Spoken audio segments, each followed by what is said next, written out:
Ez Ádám. Ádám.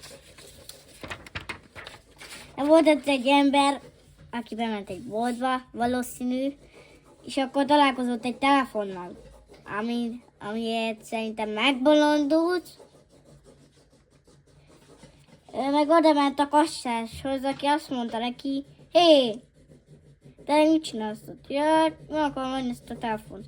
Neked mennyit van? Odaadom. Csak 50-em. Hát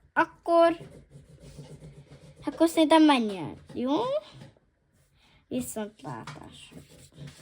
Nagyon szép volt. Legalább csak ennyit órálom, ez nem jó rá. Komolyan. Hát ez nem jó, tényleg. Akkor elment dolgozni. Az öreg ember, a fiú elment dolgozni. Itt volt a kedves munkásfőnök.